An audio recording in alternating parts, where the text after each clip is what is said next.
Well, let's move on. Hopefully, he finds peace, and that's more important than anything. Yeah. Really, he's got money, so Now, on the other side, West Ham United fans are fuming at Arsenal over Declan Rice. They want their Yeah. money. This is Yeah. not. This is not. Well, they're gonna have payments, of course. They Yeah. actually Arsenal wanted to pay him in 5 years, but that's what West Yeah. Ham wanted. I think that's And a normal process. When yeah, when deals are signed, usually the I, transfer fee is spread out but over the course of the no, contract. that's true, but it should have been done already. It's the Yes. Arsenal lawyers are still holding this, Yeah. and I don't know what the heck is the problem. I mean, Well, I I think don't.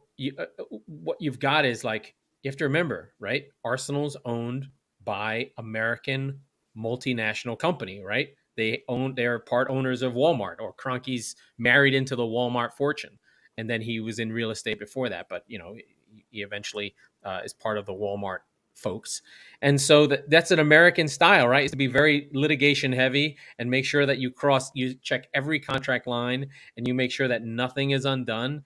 And I think that's probably what's holding it up at this point. And you have to remember who are West Ham's owners, guys who made their money selling freaking porn.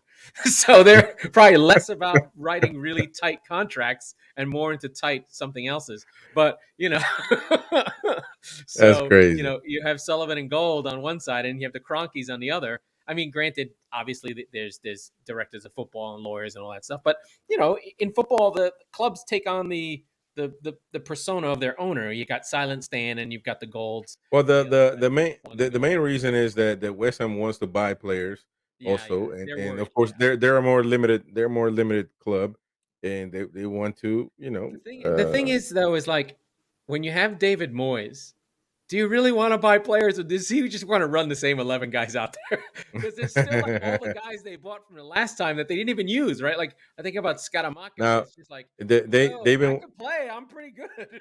they've been wanting to get Harvey Barnes from Yeah, Newcastle yeah. and Leicester, you said. Leicester. I'm sorry, and if they He's got it. He's good. if they don't have it, He's really they good. might miss out on them. Because So the thing is like having Barnes and Bowen together, right? Those two really like direct attacking wingers is so good for that counterattack that they need.